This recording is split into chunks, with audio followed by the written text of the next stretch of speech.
Hey guys, Jeff here, and of course I am your friendly neighborhood Xennial at Fan Expo Canada. Just doing a quick vlog, check things out, see what there is to see. Come on, let's go.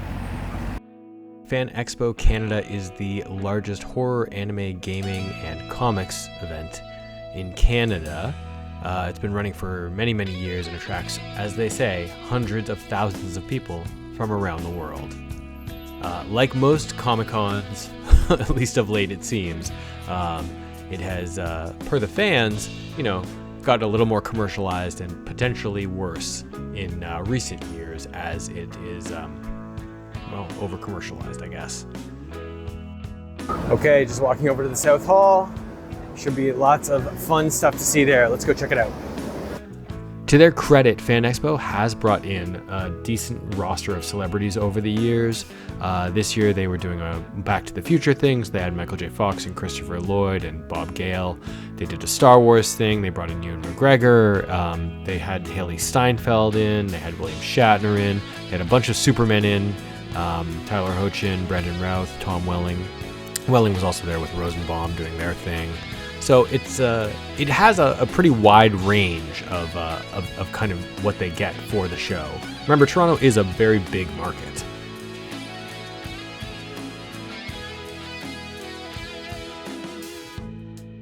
The con gets some pretty decent exclusives as well. I kind of like this Fantastic Four cover art. That's pretty sick.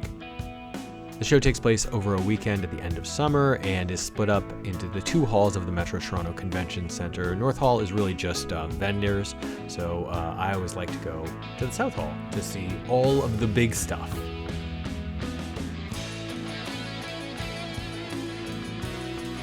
Going in with a game plan is essential, and I usually like to start out with the big commercial booths near the back of the show, since they sometimes get big lineups and fill up right as the show opens.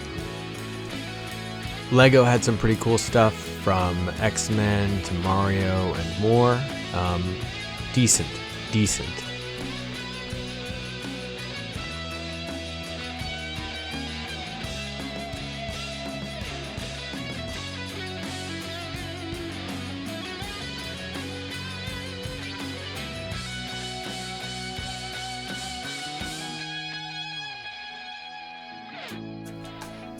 This dragon's pretty sick, right? eBay has been coming for a couple years. I really don't understand what they're doing at the show, but I don't know. There was also a pretty big turnout for the Nintendo booth. People really wanted to get their hands on the Switch too. Thankfully, they had a fair number of demo stations up. There was also booths here from Paramount and Hasbro, but both of those were more or less closed off. You had to stand in line and then go through a guided experience. So, I don't know. I don't think that's the best look for a show, but it very much fits in with the over-commercialization of Fan Expo. Why is the thing regular size? He should be bigger. Reed Richard is literally bigger. They made Reed bigger. They didn't make the thing bigger. Also, Galactus should be bigger than that, right? I'm not crazy. There was also definitely a tech and corporate presence there with some sort of weird things, but I guess some of it grew out of gaming, and of course it is a business, so the banks are there, and some odd little products like the Citizen watches. There was a Nerds activation there where they were giving out free candy, which is great, and then they had some arcade 1-up machines. Definitely worth stopping by.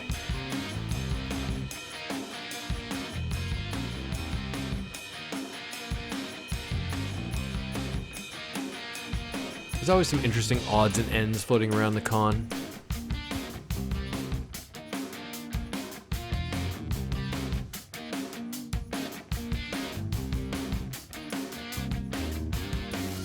Does anyone need any dice?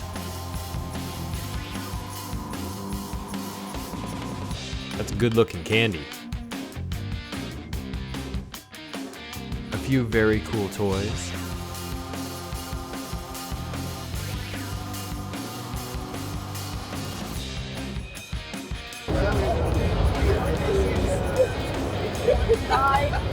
These are the hottest Gundam. Ah, they're so hot.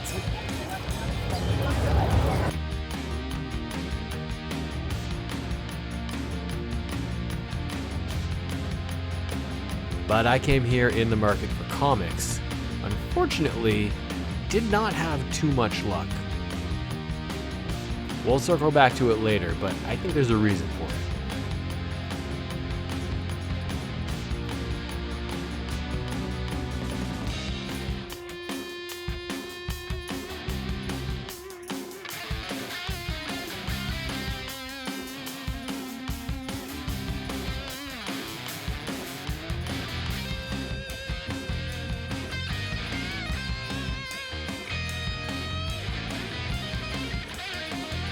Games, games, games. So many video games.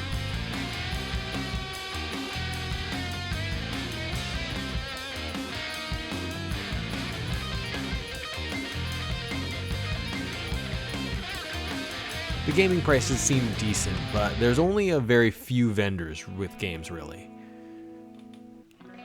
What else? Why, everything, of course. This retro remix booth was pretty cool. I really like their displays of the old tech like this. They also had a setup for playing Duck Hunt.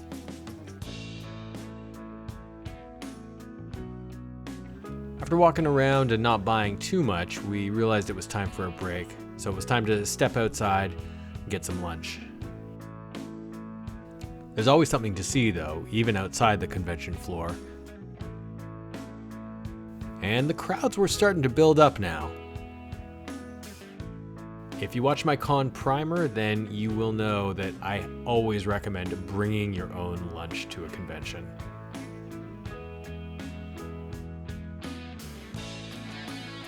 On the way back to the show floor, we came across this free retro arcade.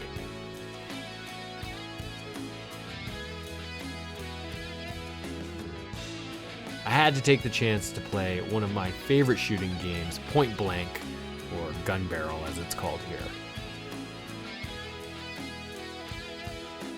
Back on the show floor, we started heading towards the small vendors and making our way towards Artist Alley. Found some very cool stuff.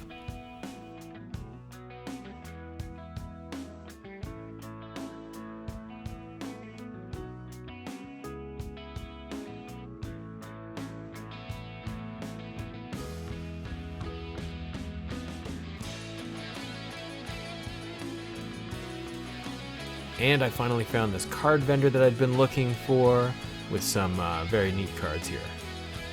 I asked if they had any Conan cards, and the guy said no. He didn't think that they even made those, but I'm pretty positive they do. And another cool toy vendor. Good stuff, but a little pricey.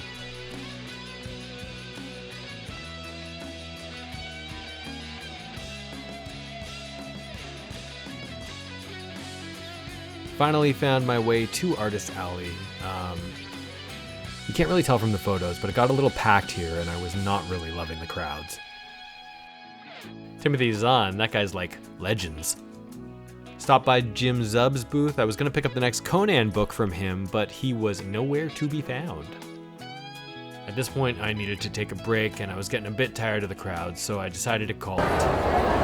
Well, that's it for me at Fan Expo. Let's head back and see what I got. Hey everyone, Jeff here, back now at home.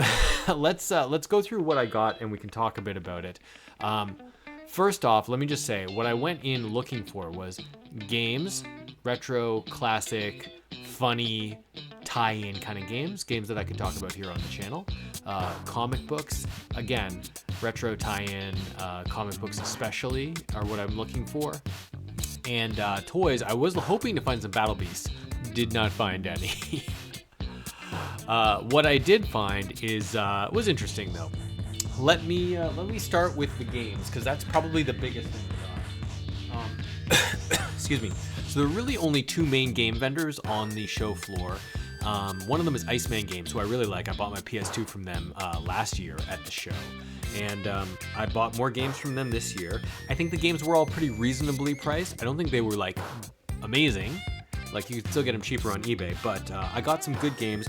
I think they are almost all PlayStation 2 games.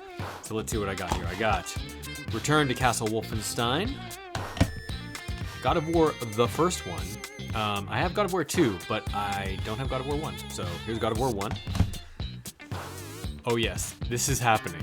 Fantastic Four, the first one for the PS2. It's gonna be even better than this new one, than the second one that I'm playing right now on the channel. Pac-Man World 2, Jak 2, and Jak 3. So I recently, maybe 6 months ago, played through Jak and Daxter, the Precursor Legacy again. I hadn't played that in many years, so I was really happy to play that again, even if it is a bit of a collectathon. Red Faction. I don't know if I've ever played this, but it looks cool. And then for the Wii, Super Monkey Ball Banana Blitz, which is a very fun game, and actually really good on the Wii. And then this was the one that I'd been searching for, Half-Life for the PS2, and it was a good price. It was only $60. This is a hard to come by game, and it is an expensive game. I think everyone kind of knows that the console version is not as good as the PC version, but for reasons I would like to play this on the console with my son. Comic books. I found one stash of comics. I think the comics were a little overpriced everywhere, and I think that this is part of the over-commercialization of Fan Expo. It's they're really like, the company running it is really digging in, trying to get every last cent that they can out of everyone. And the vendors are also really aware. So the vendors have been there year, and the show is getting bigger and bigger, and like the space is getting tighter. There was less like seating for like people to eat on the show floor. There was additional booths. The people who have their good booth space have had their good booth space for, multiple years. And like I saw a lot of slabbed comics. I saw a lot of graded comics. I think things were either market price or like maybe a little overpriced. For a convention especially, like you have access to a lot of stuff, but there wasn't very much in the like cheap realm.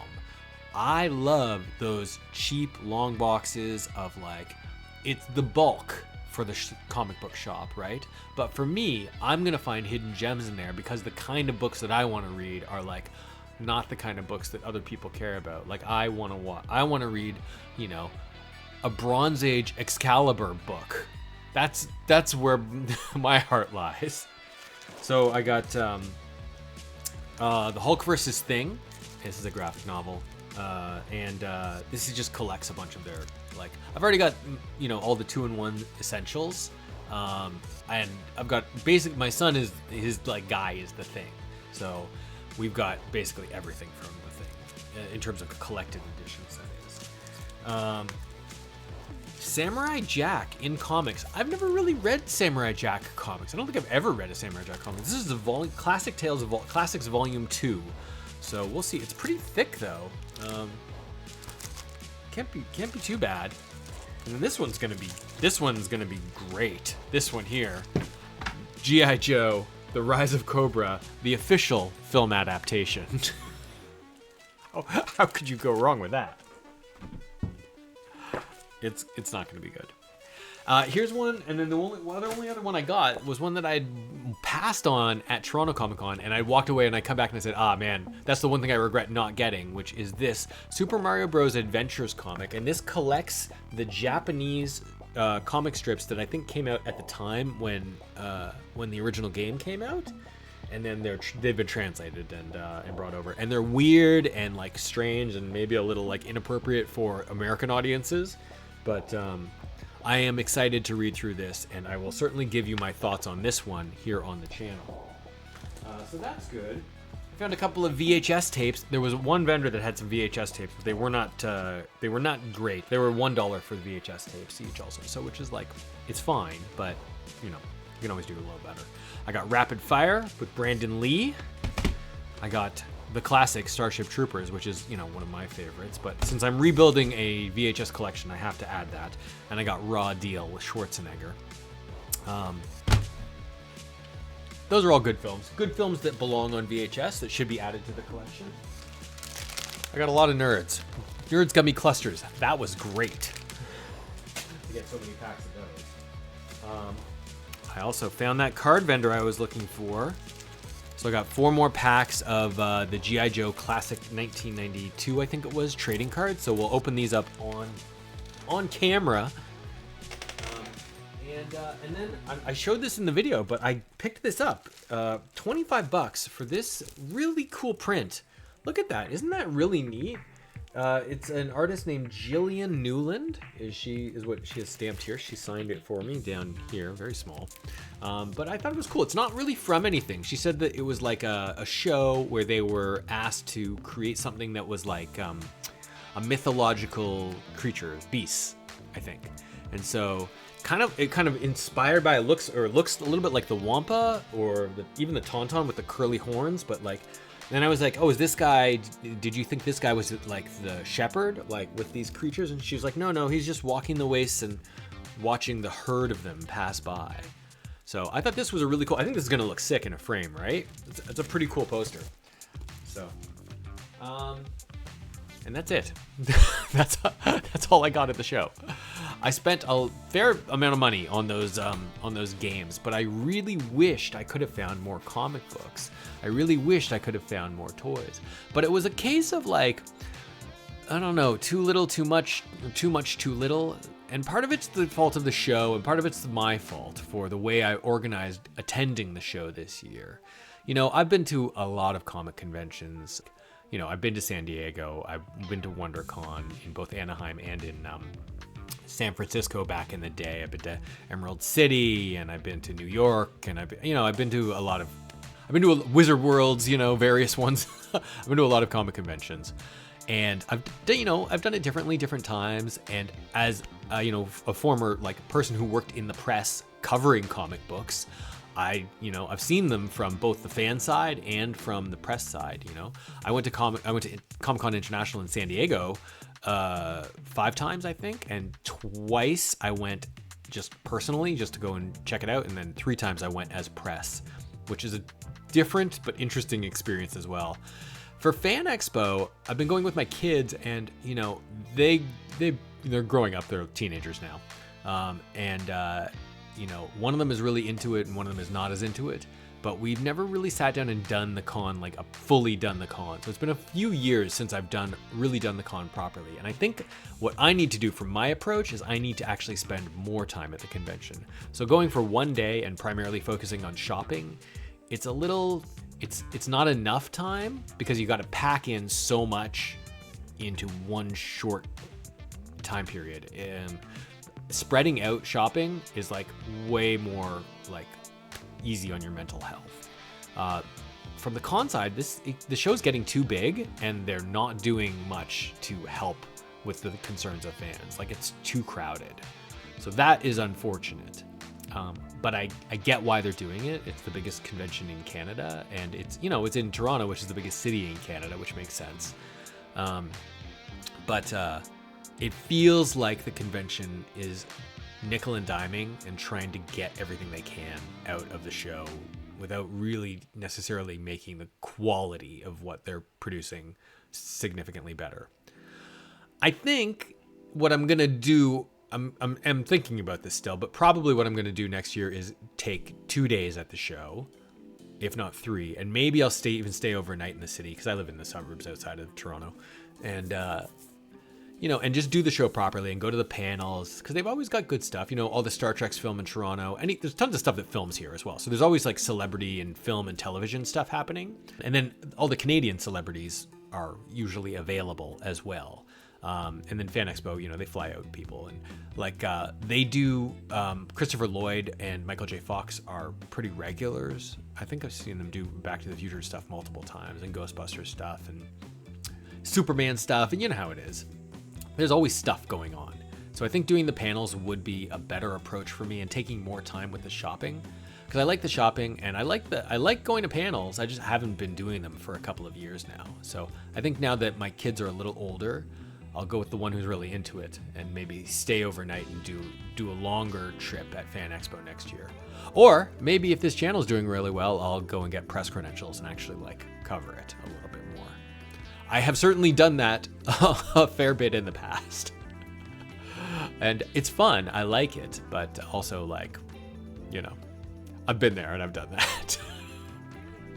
I will tell you this. I had lunch with Todd McFarlane one time, and he did tell me that he thought I should professionally become a comic book reporter. There's very few people who actually do that as a job. So, oh well. For now, let's just chill out and stick with YouTube, I think. Anyway, that was my experience at Fan Expo Canada 2025. Did you get a chance to go? Are you interested in going if you haven't been? What do you think? I don't know. What did I miss? Was there some gem that you saw in the background of one of the shots that I just showed you at that tour that I should have picked up?